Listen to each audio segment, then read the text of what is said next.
les investigateurs des autres lenders. Tous les services secrets essaient de garder le monopole sur leurs informations pour accroître leur pouvoir. Ils ne font pas toujours preuve de la meilleure volonté quand les services de la police judiciaire et les services de renseignement généraux veulent accéder à leurs informations.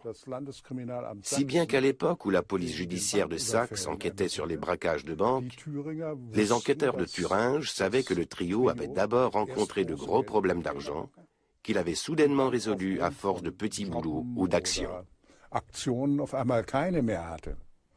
Le croisement de ces deux informations aurait rendu bien des interventions possibles. Il ne fait aucun doute que la monopolisation des informations a joué un rôle fatal dans cette affaire. C'est ainsi que le rôle joué par Andréeu est lui aussi resté dans l'ombre. Ce militant néo-nazi loue à Chemnitz un repère pour le trio recherché par la police. Les trois activistes s'y cachent pendant 1 an et braquent plusieurs banques.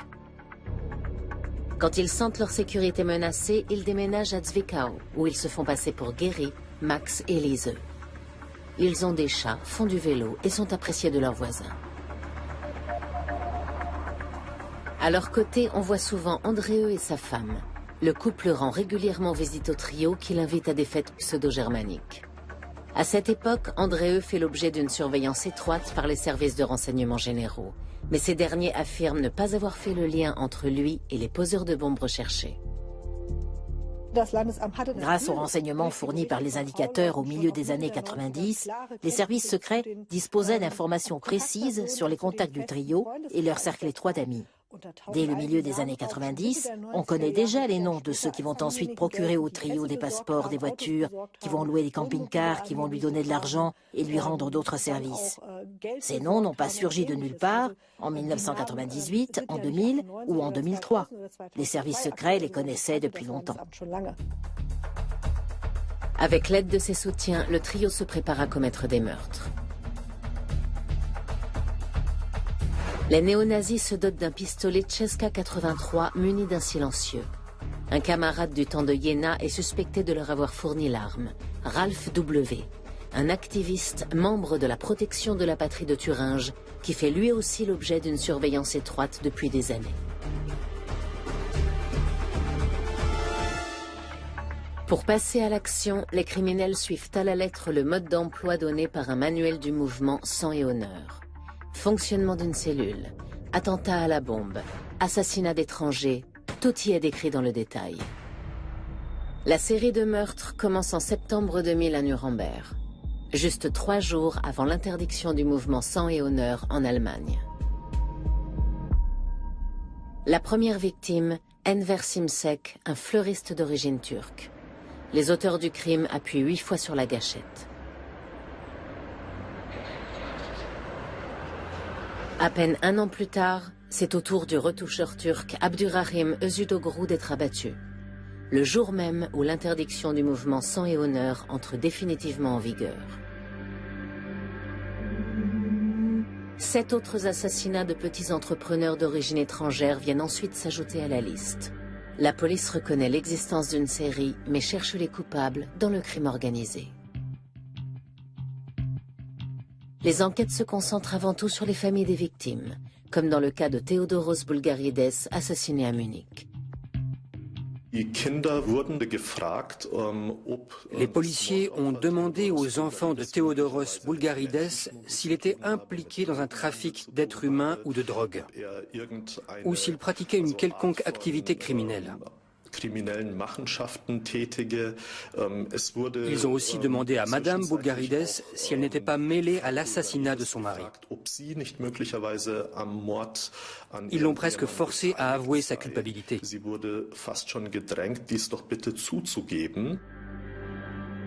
Theodoros Boulgarides est la 7e victime de la cellule terroriste. Les investigations contre la famille se prolongent sur plusieurs années sans aboutir à un résultat valable. Il en va de même pour tous les autres assassinats. La commission spéciale n'arrive pas à avancer.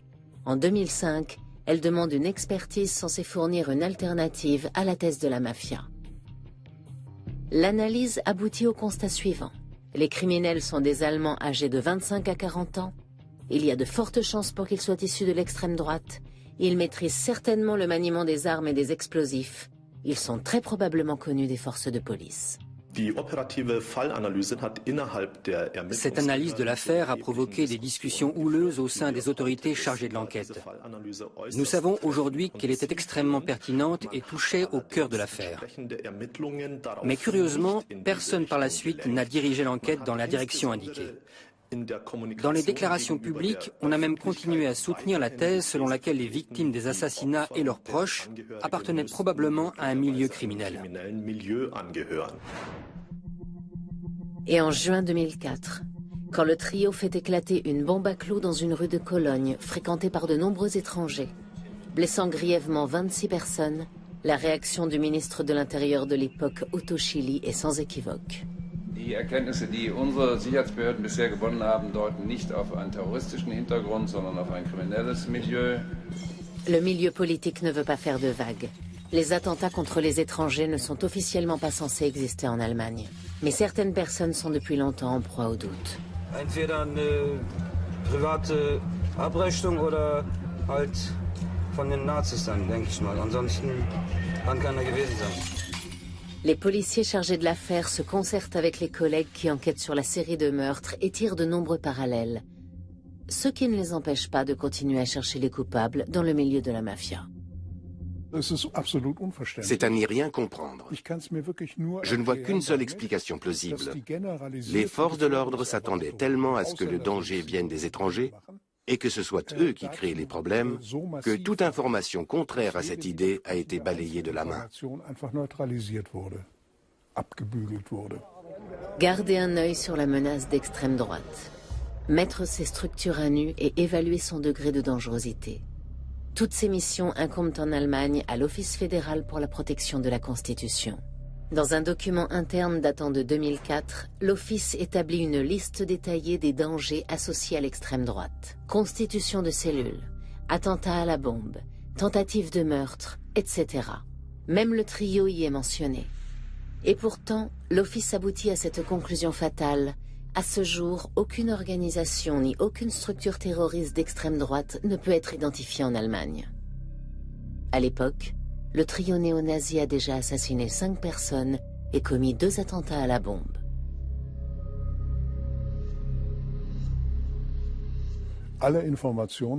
Toutes les informations répertoriées montrent qu'il existe un terrorisme sous forme de cellules brunes.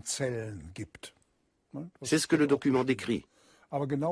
Mais c'est précisément cette information cruciale qui va être ensuite dépréciée par l'affirmation selon laquelle il n'existe pas de milieu de soutien.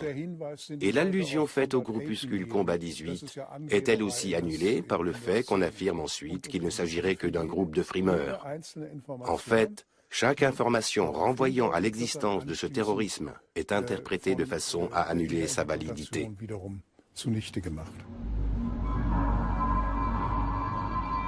Ces erreurs d'appréciation ne seront identifiées comme telles que lorsque les commissions d'enquête s'intéresseront aux indicateurs implantés dans le milieu de l'extrême droite. La vérité voit peu à peu le jour. Les services secrets étaient plus près des terroristes qu'ils ne voulaient bien l'admettre. Pour ne citer qu'un exemple, à la fin des années 90, un certain Thomas S. a eu une courte liaison avec Beate Zschäpe et lui a procuré les explosifs pour les bombes tuyaux découvertes dans le garage. Le hasard veut que la commission d'enquête du Parlement fédéral apprenne que cet homme était pendant 10 ans un indicateur du service de renseignement de Berlin et qu'il a même donné des indications sur le lieu où séjournait le trio. La commission, qui enquête déjà depuis des mois sur cette affaire, se sent alors flouée.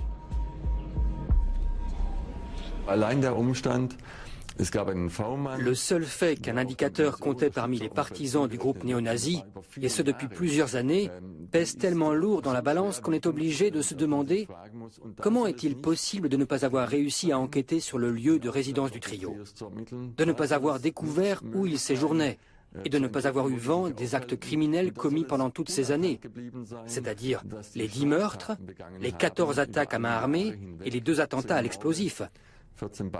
C'est vraiment difficile à avaler. Le 10e et dernier meurtre de la cellule terroriste a lieu en 2007. La policière Michelle Kiesewetter est abattue à Heilbronn et son collègue grièvement blessé. Les autorités en charge de l'enquête soutiennent aujourd'hui la thèse officielle selon laquelle Mundlos et Bernhardt auraient commis ce meurtre pour s'emparer des armes des policiers. Le trio aurait par ailleurs décidé de cibler dorénavant les officiers de police. Mais de nombreux doutes subsistent sur cette thèse. Les investigations menées immédiatement après le meurtre se fondent aussi sur l'hypothèse que le crime aurait un lien avec le travail des policiers. Une fois de plus, on impute les meurtres au crime organisé. Pendant des années, les enquêteurs suivent des pistes qui les mènent jusqu'au Balkan, en vain. La sphère privée de la victime est à peine examinée.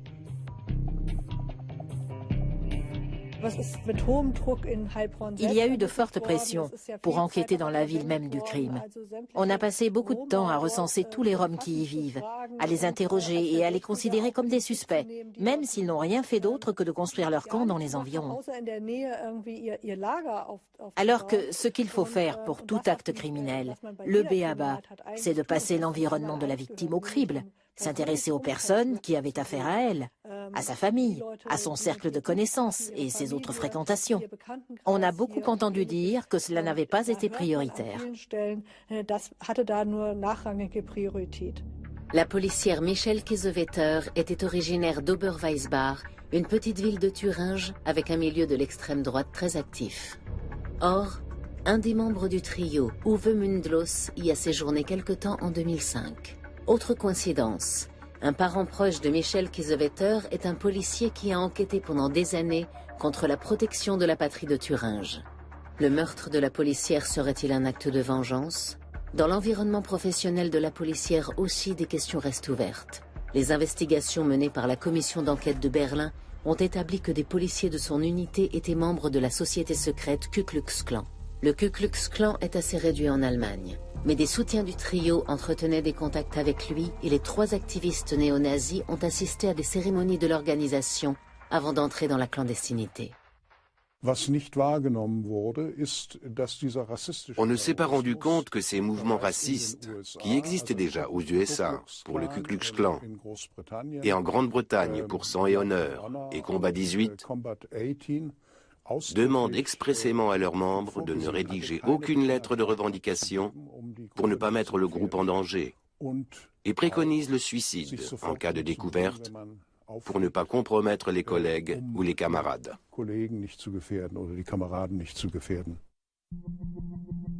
Un suicide en cas d'arrestation imminente. Était-ce donc le plan du trio terroriste? Beate Zschäpe pourrait largement contribuer à lever le voile sur cette affaire. Jusqu'au dernier moment, elle est restée en contact avec son réseau de soutien. Le jour où elle met le feu à sa cachette, elle rencontre encore une fois Andreeu, qui l'aide à s'enfuir en la conduisant à la gare. Ce n'est que quelques jours plus tard que Beate Zschäpe se constitue prisonnière. Depuis, elle garde le silence. Les tentatives de dissimulation des services secrets ont été si nombreuses que 4 de leurs dirigeants ont dû démissionner à ce jour. Le président de l'Office fédéral pour la protection de la Constitution a dû aussi rendre son tablier, ainsi que les dirigeants des services de renseignement de Thuringe, Saxe et Sachsen-Anhalt. Des dossiers ont été détruits, des indicateurs protégés, des députés menés en bateau et certaines fautes n'ont été avouées qu'à contre-cœur. Aujourd'hui, les services secrets, qui ne sont pas tenus de rendre leurs sources publiques, ont acquis un tel pouvoir dans notre pays qu'ils sont devenus un État dans l'État. Il est grand temps de se demander si les dégâts qui résultent de cette situation ne sont pas plus grands que l'utilité des quelques informations que ces services nous apportent.